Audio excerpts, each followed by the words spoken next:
할렐루야. 모처럼 그립된 교회에 와서 하나님께 예배하고 또 여러분 만나서 반갑습니다. 또 선교 보고 짧게라도 할 수 있도록 기회를 주셔서 감사드립니다. 지난 몇 년 동안은 전대미문의 코로나가 전 세계를 휩쓸어서 많은 어려움이 있었죠. 특히 한국도 많이 어려웠죠. 그 어려운 가운데 잘 인내하시고 또 견디시고 끝까지 승리하신 여러분 대견하시다 이런 생각이 들고, 또 특별히 우리 한신교회를 섬기시는 윤 목사님 또 장로님들과 여러 교우들이 눈물로 기도하고 열심히 섬겨서 오늘에 이르게 된 것을 장하게 여기고 대견스럽게 여기며 하나님께 영광의 박수 올립니다. 할렐루야.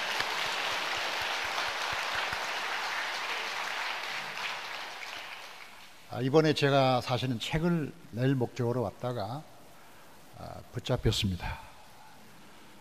책을 내고 한 2주 정도 있다가 가려고 했는데 시간이 워낙 짧아서 굉장히 바쁘더라고요. 제가 한국인들의 삶을 이렇게 보니까 굉장히 바쁘게 살고 힘들게 사는 것을 볼 수가 있었는데, 여러분 정말 바쁘고 힘들게 살아오셨습니다. 여러분이 이런 질문을 드리고 싶은데, 성경에 나오는 인물 중에서 가장 많이 나오는 사람이 누굴까요? 성경 퀴즈입니다. 성경에 나오는 인물 중에 성경에 가장 이름이 많이 나오는 사람, 객관식으로 1번 모세, 2번 다윗, 3번 디모데, 4번 아브라함. 누굽니까? 아브라함.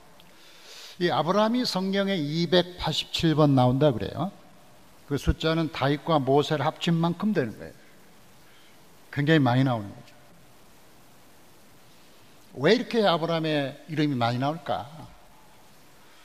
성경에 나오는 하나님의 백성들을 성경은 하나님의 사람 이렇게 부르는데, 사무엘이든 다윗이든 모세든. 근데 아브라함에게만 하나님의 친구라고 불러요.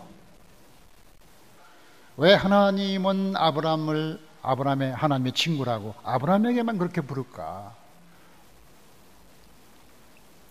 저는 작년 가을에 베들레헴에 있는 베들레헴 바이블 칼리지에서 한 학기 학생들을 가르치면서 아브라함의 길을 한번 따라가 보자 해서 요단강부터 쭉 아브라함의 길을 따라갔어요.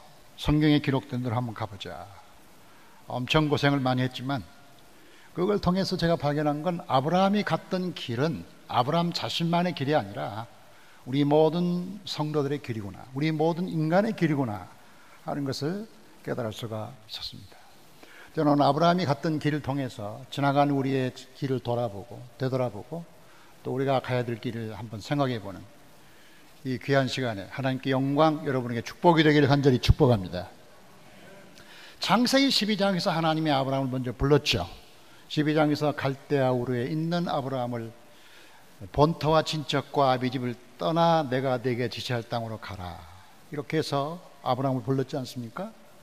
우리는 보통 이런 장면을 읽으면 하나님이 더 잘 사는 곳으로 인도하려고, 지금 갈대아 우르가 하도 못 사니까 괜찮은 곳으로 인도하려고 불렀겠구나 이런 생각을 하는데, 사실은 반대죠. 갈대아 우르는 수메르 제국의 수도였고 굉장히 문화 문명이 발달했던 것이고, 아브라함의 아버지도 굉장히 사회적으로 저명한 분이었습니다. 그러니까 더 잘 사는 곳으로 하나님이 인도하는 것이 아니라 더 좋은 하나님을 믿고 더 좋은 미래를 설계하기 위해서 하나님 아브라함을 부른 거죠. 아브라함이 순종해서 갔던 것이 하란인데, 이 하란이라는 곳은 지금의 터키의 남쪽에 있는 곳입니다. 이 하란에 대한 성경의 기록은 이 아브라함이 하란에서 많은 재산을 얻고 많은 사람을 얻었다 이렇게 말하고 있어요. 어떻게 하란에서 많은 재산을 얻었을까 하고 생각해 보니까, 하란은 넓은 곡창지대입니다. 굉장히 큰 들이죠. 아브라함은 그곳에서 아마 열심히 농사하고 열심히 목축하고 해서 많은 재산을 모은 것 같아요. 그리고 아버지가 돌아가시죠.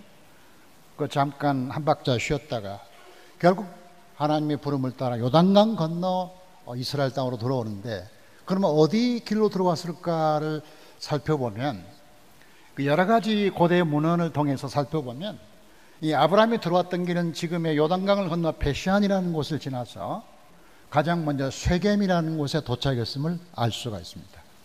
이 쇠겜이라는 곳은 어깨란 뜻인데, 이것은 이스라엘의 첫 번째 수도고 굉장히 안전하고 번영하던 그런 도시였습니다. 그래서 쇠겜의 마물에 상수리 나무에 머물렀다, 성경이 말하고 있는데, 이 안전한 곳에 아브라함이 머물렀으면 좋은데 성경에 보면 바로 창세기 14장에서 또 떠나요. 어디로 가는가 보니까 소돔 쪽으로 가는 거죠. 이 소돔은 광야를 통과해서 가는 것인데, 이 소돔으로 가는데 거기에서 조카 롯이 붙잡히죠. 메소포타미아 사람들에게. 결국은 이 아브라함이 자기 사병을 끌고 쫓아가서 조카 롯을 데리고 오는데, 우리 같으면 뭐 조카 롯이 위험한 곳에 살기 때문에 삼촌이 같이 살아주면 좋은데, 거기 남아있지 않고 또다시 길을 떠나는 거예요. 아브라함이 또다시 길을 가서 갔던 데가 헤브론입니다. 이 헤브론에 도착해서 가장 비극적인 것은 그 아내가 죽었다는 것이죠. 여러분, 세상에서 가장 슬플 때가 언제겠습니까? 평생 함께 살아온 아내와 남편이 먼저 갈 때, 그때의 그 기쁨을, 그 기분을 여러분 잘 이해하십니까? 저희 어머니도 저희 아버지가 돌아가시니까 망연자실, 말씀이 평소에 많았는데 말씀이 뚝 끊기고 그냥 인생에 재미가 없는 것 같아요. 아브라함도 거기에 아내를 묻고 거기에 좀 머물면 좋은데 안 머물고 또다시 길을 떠나고 들어갈까요? 성경에 보니까 브엘셰바로 가는데, 이 브엘셰바가 그의 마지막 정착지였습니다. 그러니까 창세기 21장 33절 말씀 보면 아브라함은 브엘셰바에 에셀 나무를 심고 거기서 영원하신 여호와의 이름을 불렀으며, 에셀나무란 말은 구원이다 혹은 도움이다 이런 뜻인데, 하나님 나를 구원하셨다, 나를 도와주셨다, 나무를 심고 하나님을 예배했다는 거죠. 그러니까 브엘세바가 그의 정착역인 거예요. 그의 마지막 행선지인 거예요.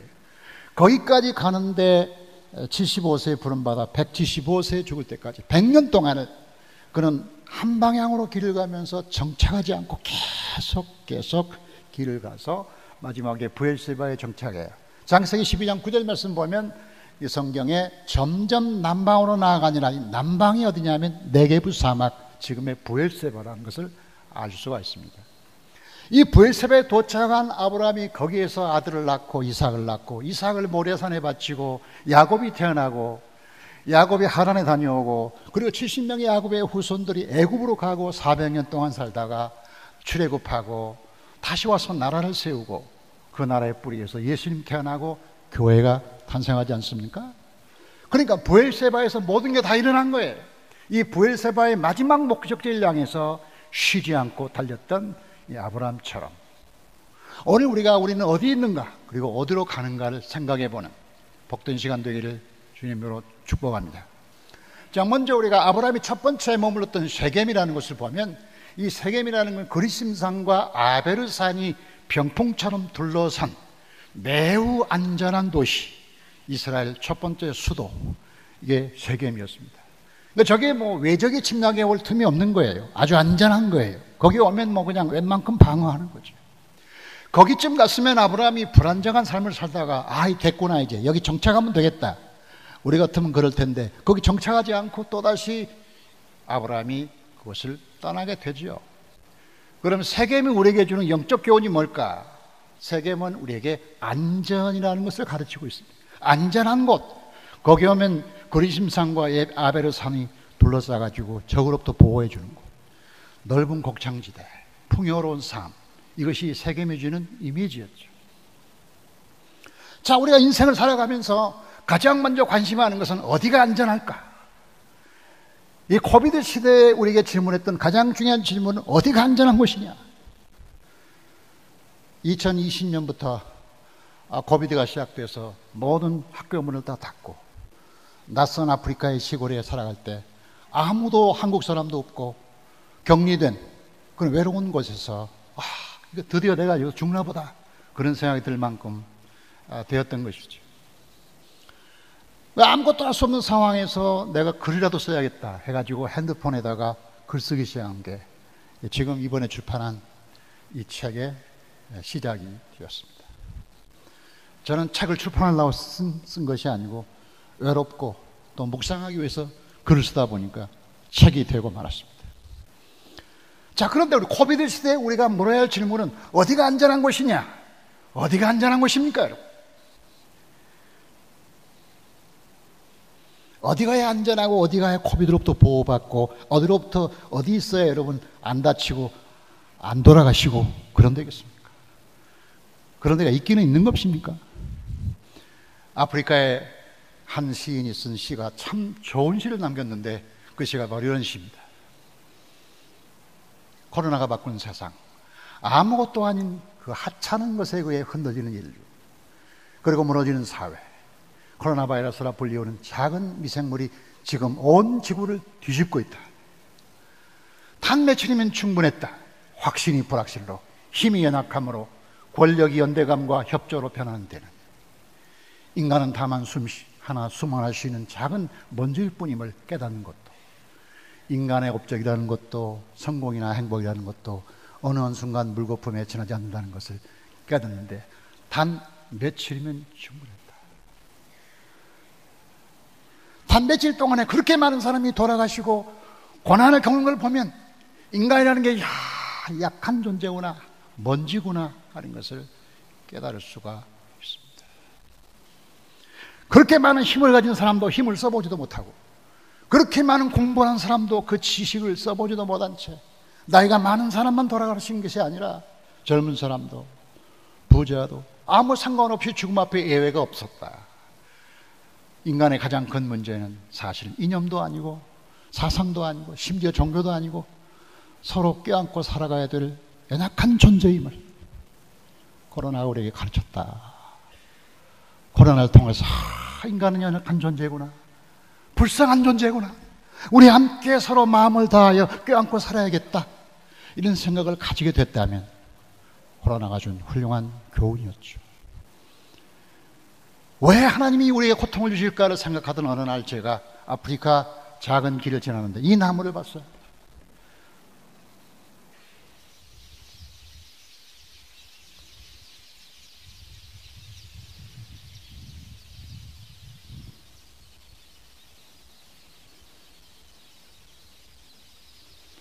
이 나무를 유심히 바라보고 있는데 이 나무가 보여주는 메시지는 뭔가 하면 이 새가 집을 짓고 사는데 조금 더 견고한 나무에다가 짓는 게 아니라 나무 끝에다가, 가지의 제일 끝에다가 집을 짓는 거예요.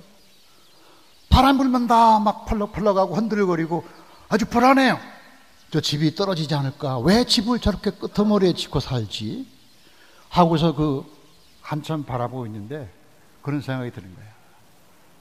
가장 흔들리는 것이 가장 안전한 것이고, 가장 약한 것이 가장 강한 것이고, 이 세상에 흔들리지 않는 세상은 없고, 새가 나무에 사는 한 바람에 날리는 것을 피할 수 없고, 우리가 사는 세상이 마치 나무라면 흔들리는 바람처럼 우리는 너무 약한 존재인데 어디 가서 안전한 데가 없다는 것이죠. 여러분이 자세히 저기 그림을 보면 나무 끄트머리에 왜 새가 살까 하고 물을 때 자세히 보면 여러분, 사자가 새를 물기 위해서 올라가면 올라갈 수가 없죠. 가끔 뱀이 올라갈 수 있지만 거기까지는 못 가죠. 독수리가 만약에 새를 잡으려고 거기 앉으면 뚝 떨어지죠. 가장 연약한 데가 가장 강한 거예요. 가장 흔들리는 데가 가장 안전한 것이라는 거죠. 그래서 제가 쓴 작은 글이 있었죠. 새들의 집을 옮기지 말라. 지금 흔들리는 가지에 그냥 둬라.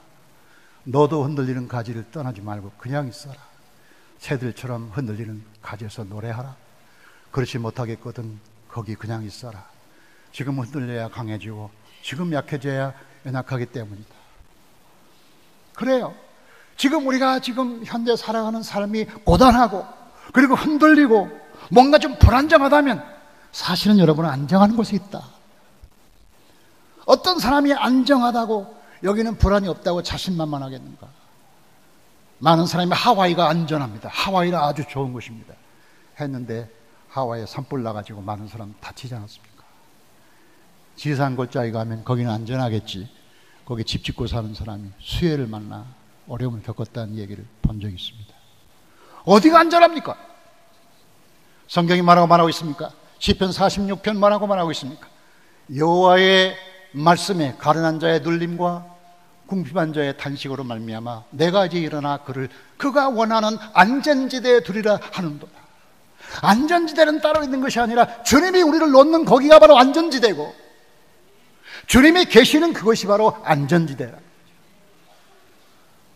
나무 끝이었지라도 어미가 있는 그것이 안전한 것이고, 그리고 46편 계속 보면 하나님은 우리의 피난처 되시고 힘이시니 환난 중에 만날 큰 도움이시라.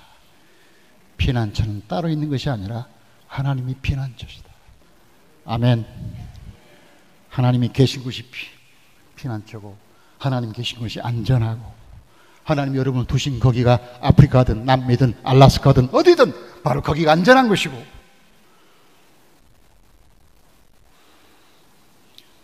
코비드 시대에 많이 돌아가신 분들을 생각하면 가슴이 많이 아픕니다. 한국에서도 많이 돌아가셨겠지만 이 선교 현장의 선교사님들, 열악하게 살면서 돌아가신 선교사님들을 많이 봅니다. 그 중에 박창성 선교사님, 침례교 선교사님이 우간다에 와가지고 딱 3주 만에 돌아가셨어요. 그분은 태권도 사범이에요. 태권도 하신 분이에요. 건강하신 분이에요. 날마다 운동해요. 그런데 코비드에 걸렸는데 처음에는 감기인 줄 알고 감기약을 먹었는데 감기가 아니에요. 3일 지나니까 갑자기 중증 환자가 돼서 병원에 실려갔는데, 이 사모님도 격리 중이어서 사모님도 임종을 지키지 못하고 낯선 아프리카 땅에서 쓸쓸하게 돌아가셨죠.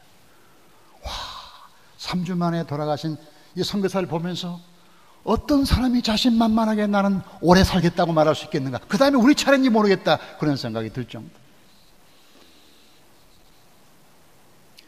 한 여전사님이 있었는데 그분도 코비드에 걸려가지고 고생하시고, 그때 비행기가 안 뜰 때라 기도를 했는데, 우리가 기도했는데 그 교회에서 어떤 분이 1억인가를 헌금해줘서 비행기를, 그분만을 위해서 비행기가 날게 했다는 거죠. 근데 한국에 와서 2주 만에 또 돌아가셨죠. 안전한 곳은 특별히 없습니다. 하나님이 계신 거기가 안전입니다. 아멘. 하나님 여러분을 두신 거기가 어디든 상관없이 거기가 가장 안전한 곳이죠. 안전한 곳을 쳐다다니지 말고 안전하신 주님을 신뢰하기를 주의 이름으로 축복합니다. 아브라함이 걸어갔던 두 번째 곳은 소돔이었습니다. 이 소돔이 어디냐에 대해서는 성서학자들이 일치를 이루지 못하고 있습니다. 왜냐하면 소돔에 유물이 남아있지 않기 때문에, 다 망했기 때문에. 그러나 소돔이 어디 있을 것인가를 유추할 수 있는 성경 구절, 장세기 13장 보면 이렇게 되어 있죠.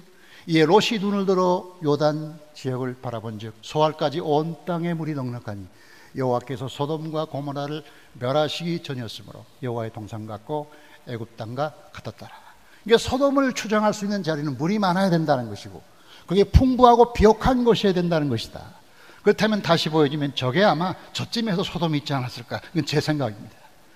왜냐하면 요단강이 흐르고 있고 요단강 주변에 좋은 토지들이 많이 있는데 거기 어디쯤에서 소돔이 있지 않았을까? 자, 소돔을, 그 좋은 아름다운 땅에서 롯이 살면 그 삼촌이 같이 살면 좋잖아요. 그런데 아브라함은 롯이 사는 곳을 떠나서 또다시 다른 곳으로 가는 이유가 뭘까? 이 소돔이 의미하는 메시지가 뭘까? 세겜이 안전을 의미한다면 소돔은 평안한 삶을 의미하지 않을까? 평안한 삶, 풍족한 삶, 잘나간 삶, 성공적인 삶. 그래서 찰스 스윈돌이라는 미국의 목사님이 그랬죠. 현대 교회의 우상 3가지가 있는데, 하나는 유명해지는 것, 두 번째는 바쁘게 사는 것, 세 번째는 편안해지고자 하는 것. 이 3가지가 현대 교회의 우상이고 현대 교회의 적이다, 이렇게 얘기를 했죠. 제가 한국에 있을 때 상당히 이 점에 있어서 좀 괜찮게 살았다고 생각했는데, 제가 아프리카에 가서 보니까 제가 얼마나 이 편안한 데 물들고 중독되고 그냥 편안한 걸 좋아하는 사람이었는가를 알 수 있게 됐어요. 아프리카는 좀 대도시는 많이 좋지만, 괜찮지만 시골에 나오지는 아주 형편이 없는 것인데 너무 없는 게 많아요.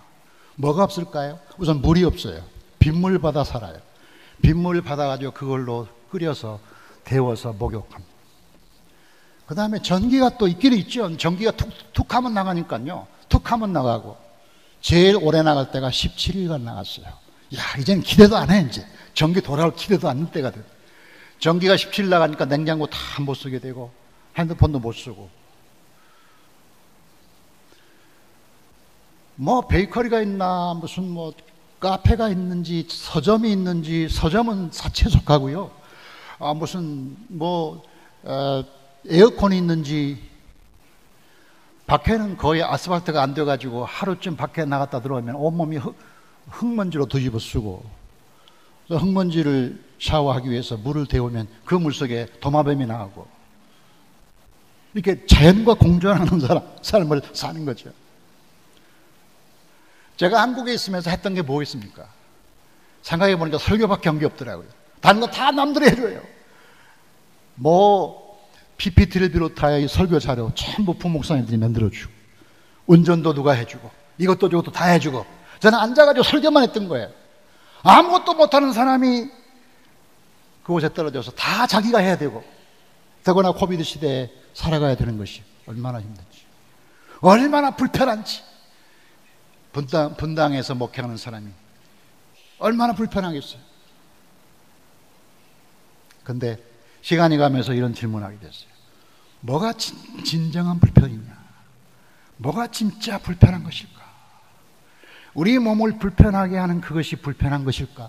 우리 영혼을 좀먹는 그것이 불편한 것일까? 아프리카 아이들은 별로 갈 데도 없고 차도 없고 갈 만한 장소도 없는데, 우리는 너무나 많이 다니잖아요. 너무나 많이 쏟아지고 있잖아요. 아프리카 애들은 먹을 것도 별로 없는데 우리 너무 많이 먹잖아요. 음식 쓰레기가 산처럼 쌓여 있고요. 또 그 귀하신 몸매를 빼려고 얼마나 노력을 많이 합니까?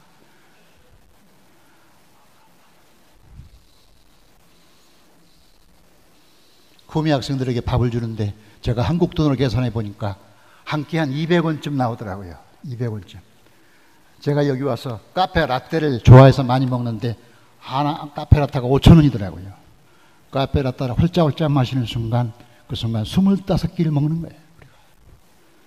너무 많이 먹고, 우리 초등학생들이 삼성 핸드폰을 가질 필요가 있을까요? 여러분, 이 질문이 너무 고루합니까? 너무 당연하죠. 여러분 애들이 삼성 핸드폰 가지고 있는 게. 근데 제 눈에 볼 때는 애들이 필요할까? 뭐가 진정으로 불편한 거냐? 우리의 삶에 뭐가 진정으로 불편한 거냐? 그리고 불편은 불행일까? 왜 오늘날의 교회가 불편한 것은 예수 못 믿는 것이고, 예수 잘 믿으면 언제나 행복하고 언제나 편리하고 평안하다고 가르칠까? 그게 성경에 어디 나오는 복음일까? 그것이 교회 침체하는 원인이 되는 것이 아닌가?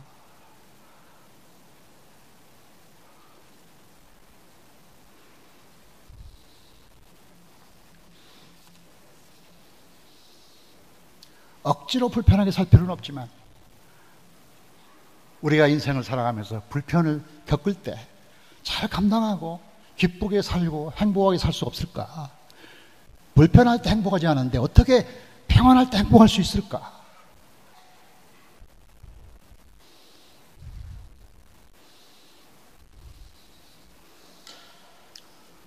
우리에게 주어진 이 아름다운 삶에 감사하면서도 또 우리보다 못 사는 사람들이 많다는 것을 늘 기억할 수 있으면 좋겠다, 그런 생각을 해봅니다. 자, 세 번째로 이 아브라함이 지나갔던 길은 헤브론입니다. 이 헤브론 도시인데요, 이 가장 오래된 도시 중에 하나고, 그리고 지금은 이제 팔레스타인 사람이 많이 살지만, 저 헤브론에서 있었던 가장 중요한 사건이 말씀드린 대로 사라의 죽음 아닙니까? 창세기 보시죠. 창세기 보면 이 사라가 죽자 아브라함이 얼마나 애통했는지, 사라가 가나안 땅 헤브론에서 죽음에 아브라함이 들어가서 사라를 위하여 슬퍼하며 애통하다가, 와, 저런 장면은 정말 감동적인 장면이에요. 자기 아내의 죽음을 슬퍼하는 남자, 멋진 남자. 그런데 문제는 그 아내를 묻은 다음에 다시 아브라함이 또 길을 떠나서 브엘세바로 가잖아요. 웬만하면 자기 아내 죽은 거기에 조금 더 머물면 좋으련만 머물고 싶었겠죠. 그런데 거기 머물지 않고 다시 브엘세바로 가잖아요. 여러분, 헤브론이 의미하는 메시지가 뭡니까? 헤브론은 우리에게 어떤 것입니까? 아마 가족에 대한 사랑, 가정의 문제가 아닐까 싶어요. 우리가 살아가면서 가장 하나님이 주신 큰 축복 중에 하나가 가정이 아니겠습니까? 여러분이 부모님을 주시고 자녀를 주시고 형제 자매를 주신 것은 얼마나 큰 축복입니까? 가족은 생명의 끈이죠. 이 선교를 떠나면서 가장 힘든 게 노부모님을 놓고 간다는 것이었습니다. 아버지는 치매 환자고 어머니는 안 아픈 데가 없는 그런 90객 노인들을 두고 떠난다는 게 너무 죄송했습니다. 어머니한테 제가 얘기했더니, 어머니, 제가 이제 목회할 때도 잘 못 돌보다가 이제는 또 선교를 떠나게 돼서 미안해요. 어머니가 그러시는 거예요. 야야야야, 자식에게는 두 종류가 있다더라. 하나는 부모에게 잘하는 착한 자식이 있고 또 하나는 자랑스러운 자식이 있다고 하더라. 너는 자랑스러운 자식이야. 괜찮아. 정말 제가 자랑스러운 자식일까요? 아니잖아요. 어차피 떠난 자식 마음을 아프지 않게 하기 위해서 부모가, 어머니가 하신 말씀인 걸 제가 너무 잘 알죠. 아버지가 치매기가 치매여서 제가 아프리카 간지는 몰랐는데 한참 있다가 아들이 없으니까 형제들에게 이 목사 어디 갔어? 하고 물었대요. 형제들이 아프리카 갔다 그러니까 그때부터 아버지가 저 동구 밖에 느티나무 거기 앉아가지고 누가 오나 바라보고 있었다. 이번 1월 달에 돌아가셨죠. 제가 그 아버지가 앉았던 자리에 앉아봤어요. 거기 앉아보니까 다 보이더라고. 사람들이 오고 가는 게. 거기서 아버지는 누구를 기다렸을까? 누가 그 마음을 줬을까?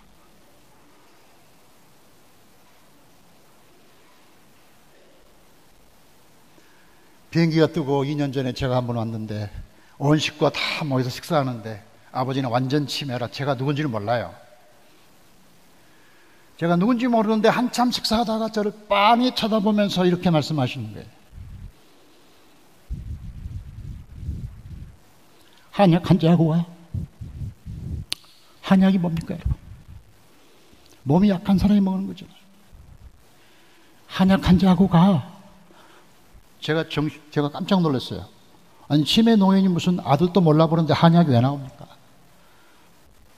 한참 있다가 또 여기 호주머니에 있는 지갑을 부시럭부시럭 꺼내가지고 10,000원짜리, 1,000원짜리 세더니 용돈 필요해? 용돈 줄게. 근데 안 주셨어요. 다시 호주머니 넣었어요. 이거 제가 드린 돈이거든요, 그거. 여러분, 치매 환자가, 치매 노인이 무슨 기억이 있다고 아들이 어디 사는지도 모르는데 용돈을 줄 마음이 있겠습니까? 누가 그 마음을 주신 거예요? 그게 가족이에요. 너무 훌륭한 가족을 우리가 모시고 사는 거죠. 이번에 어머니 혼자 계셔서 요양원 찾는데 여러분 그 마음 아십니까? 호르몬이 모시고 요양원까지 가서 사무실에 인계하고 돌아오는 마음, 그 마음을 아십니까? 정말 견디기 힘든 순간이었어요. 사무실까지 잘 갔어요. 용감하게. 아니, 요양원에 가셔야 된다고. 가셔야 돼. 근데 막상 거기 떨어뜨리고 혼자 오는데 쉽지 않더라고요. 부모와 자식과의 하나님이 주신 생명의 끈이죠. 여러분, 아프리카의 좋은 건 뭐냐면 가족애가 살아있다는 거죠. 가족들끼리의 사랑이 너무, 그래서 가족 중에 하나가 죽으면 산소에 안 묻고 자기 마당에 묻어요. 마당에. 왜 마당에 묻냐면 아직도 안 죽었다. 죽었지만 살아있다. 우리와 함께 산다. 그런 거예요. 그리고 많은 좋은 격언이 있죠. 예를 들면 자녀 교육은 이런 말이 있어요. 그들의 격언에 자녀 교육은 온 마을의 책임이다. 교육의 공동체적 책임을 말하는 거죠. 또 사랑에 대해서 좋은 말도 있죠. 행복한 남자는 자기가 사랑하는 여자와 결혼하는 남자다. 가장 행복한 남자는 결혼한 그 여자를 사랑하는 남자다.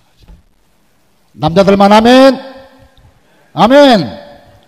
아멘 하는 사람들입니까? 노인에 대해서 얼마나 존경하는지. 노인 한 사람이 죽으면 큰 도서관이 불타는 것 같다. 너희는 도서관이야. 지혜의 보고야. 이렇게 가족들을 사랑하는데, 제가 일했던 시골에 한 40대 된 우간다 아빠가 청소부로 일하고 있었어요. 근데 이 사람이 이제 에이즈 환자예요. 그래서 에이즈 환자를 저도 못 봤잖아요. 그래서 이제 같이 음식을 만들어 집사람하고 같이 위문으로 갔는데, 그분이 제 손을 꽉 붙들고, Father, 우리 애들 어떻게 해요? 사남매가 있어요. 아버지가 있는 사남매. 우리 애들 누가 돌봐요? 깜짝 놀랐어요. 지금 내일 모레 죽을지 언제 죽을지 모르는 사람이 자기 죽음을 염려하지 않고 자식들을 염려하는, 이 마음을 누가 준 걸까? 누가 그 마음을 줬나? 누가 사람에게 그 마음을 줬겠어요? 선교사 중에 한 분이 나이로비에서 왔는데, 나이로비에서 그분이 신학 박사인데 학생들을 가르치는 교수였어요. 열심히 가르치고 있는데 한 번에 하나님 감동하시기를, 야, 너는 왜 대도시에서만 일하냐? 너 시골로 좀 들어가서 일해. 오지로 들어가. 그래가지고 제가 있는 곳에 왔더라고요. 근데 거기가 굉장히 말라리아가 많고 우간다에서 제일 모기가 많은 곳이에요. 저는 우간다에서 마귀와 싸우지 않고 모기와 싸우고 있습니다. 그래, 선교사님 집에요, 딸이 셋인데 번갈아서 말라리아 걸리는 거예요. 부모가 걸렸다 좀 나으면 애들이 걸리고, 애들 또 큰애가 걸렸다 나으면 둘째, 셋째, 계속해서 말라리아. 그러다가 둘째 딸이 극심한 말라리아에 걸려가지고 치료받을 길이 없는 거예요. 얘네 죽을 수밖에 없어요. 말도 못해. 이제 열이 나가지고 거의 죽었어요. 이 선교사님 하나님께 기도합니다. 하나님, 이럴 수가 있습니까? 제가 뭘 잘못했습니까? 하나님이 가라고 해서 온 거 아닙니까? 대도시에 있지 말라고. 그리고 제가 이거 순종해서 왔는데 우리 딸이 무슨 잘못이 있습니까? 무슨 죄가 있습니까? 살려주십시오. 제발 부탁입니다. 하나님, 너무 마음이 아픕니다. 슬픕니다. 며칠 동안 몸서리 치면서 기도하고 하나님께 기도했는데, 며칠 있다 하나님이 그에게 말씀했대요. 너는 네 딸 때문에 슬프냐? 나는 아프리카의 10억의 내 자녀 때문에 슬프다. 선교사가 깜짝 놀란 거야. 자기는 자기 새끼 하나 가지고 슬프고 속상하고 하나님께 따졌는데, 하나님이 10억의 아프리카 자녀들 때문에 슬프다는 거예요. 그래서 선교사가 그때 회심하고 선교를 열심히 해서 아주 훌륭한 선교사가 된 거예요. 여러분, 우리에게 자녀를 주시면 하나님의 축복이지만, 우리 자녀가 다만 우리의 혈육에서 나온 것만 우리 자식이라고 생각하기 때문에 그 자식들을 껴안고 평생 살다가 다른 사람 한번 도와주지도 못하고 그냥 내 새끼 하다가 인생을 끝나기에는 조금 아깝잖아요, 인생이. 그렇지 않습니까? 우리 자녀가 다만 혈육으로 난 자녀만 자녀일까요? 제가 쿠미 대학에서 가르치는데 한 번은 이 대학에 미국 선교사님들 몇 분이 방문했어요. 미국 선교사 방문하니까 학생들이 환영하면서 대접도 하고, 미국 선교사가 물으신 거예요. 여기 다른 선교사는 없습니까? 다른 선교사님 없습니까? 하고 이제 물었던 거죠. 저는 속으로 내가 선교사니까 내가 이제 낯을 차리구나, 할렐루야, 속으로 폼을 잡고 있는데 학생 중에 하나가 저 뒤에서 그러는 거예요. Yes, we have a missionary, but he is not missionary. He is our father. 와, 영어를 알아들어야 되지 이제.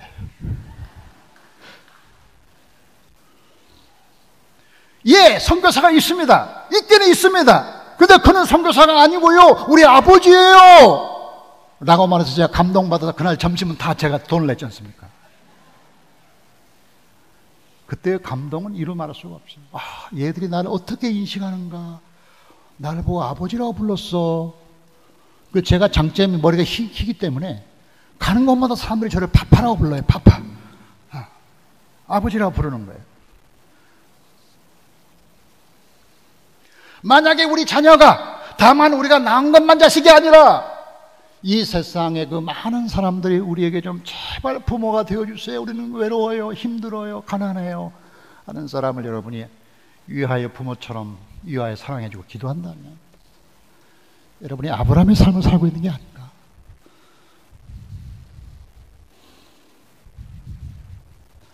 어때요? 애들 예쁘시지 않아요? 이 얼굴 좀 보여주세요.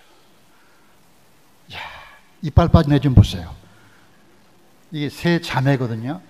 캄팔라에 사는 목사님 딸들인데 하도 이뻐서 사진을 찍었습니다. 그 다음 보세요. 이게 이제 쿠미 대학에 있는 제 제자들, 저를 아버지라고 부르는 파파라고 불리우는 아이들, 뭐 르완다에서도 오고 탄자니아에서도 오고 여러 나라에서 온 학생들. 또 보세요. 콩고의 중고등학생들, 또 부룬디의 우리 어린아이들, 또 이 아이들은 조금 피부가 달라요. 이 아이들은 베들레헴의 아이들이에요. 야, 이 아줌마들은 콩고의 아줌마인데 이 억척스러운 아줌마들, 이 우리 고모 같기도 하고 누이 같기도 하고 이모 같기도 하지 않습니까?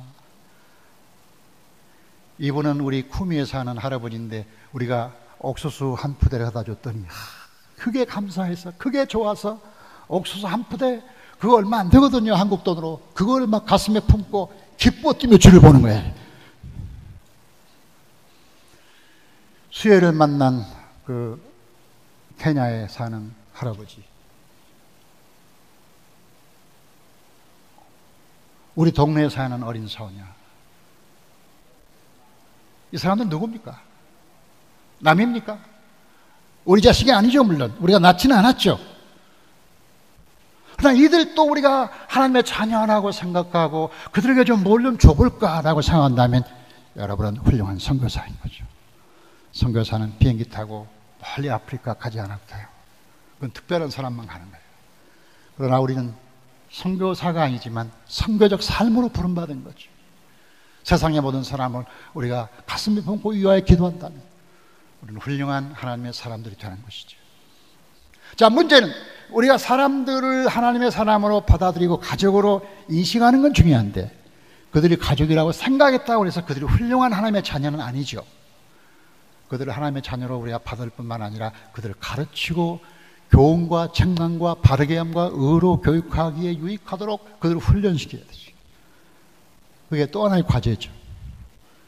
그래 하나님이 저에게 주신 여러 공간이 많은데 그중에 구미대학, 구미대학 마당에서 기뻐 뛰며 즐거워하는 아프리카의 젊은이들, 예배드리는 모습, 또 목회자들 또 훈련시키는 거, 설교, 수업, 제자들, 이 모든 사람이 다 나의 생물학적 관계는 없지만 하나님이 주신 자녀들이라고 믿고 생각한 다음부터 제 성교가 바뀌어졌어요. 제 성교가 언제 바뀌었냐? 이들이 단지 멀리 사는 이상한 종족들이 아니다. 이들이 내 형제고 자매라 라는 생각을 하나님이 주실 때부터, 그 이전까지는 제가 어떤 고민했냐면 사랑이 안 되는 거예요. 사랑이 안 돼요. 피부도 다르고 또 문화도 다르고 마음에 안 들고 사랑이 안 되는 거죠. 한번 그 문제 가지고 하나님께 간절히 기도했더니 하나님 그런 감동을 주시더라고요. 네가 사랑해서 아프리카 갔냐? 내가 그들을 사랑해서 너를 보낸 거다. 내가 사랑해서 너가 한 거지 네가 사랑해서 네가 한 게 아니야. 그 하나님의 말씀에 엄청 제가 위로를 받고 그렇구나. 하나님이 사랑하시는구나. 할렐루야. 그리고 다른 나라로 확대되죠. 탄자니아입니다. 그 다음 페이지를 보여주면 이 탄자니아의 교회는 우리 교회가 세운 교회입니다. 오래전에 우리 교회가 탄자니아의 빅토리아 하우스 옆에 이 교회를 세웠는데 이 교회가 신학대학이 됐어요. 교회를 엄청 크게 지어서 거기 다 그 학생들을 가르치는, 여기 신학생을 가르치는 학교가 된 거예요. 콩고에 탄가니카 호수 옆에 콩고의 목사님들을 모시고 함께 기도하는 모습, 탄가니카 호수, 그리고 세미나, 그 다음에 여기는 남수단이에요. 남수단 목회자들이 저에게 선물을 줘서 제가 기쁨으로 받고 있어요. 장면입니다. 그리고 야외에서 예배드리는 모습. 꼭 교회당이 없어도 아프리카는 몇백 명씩 모이니까요. 예배드리는 모습. 자, 우리가 하나님의 사람들을 마음으로 사랑하고 받아들이고 그들을 위해서 일할 수 있다면 얼마나 좋을까.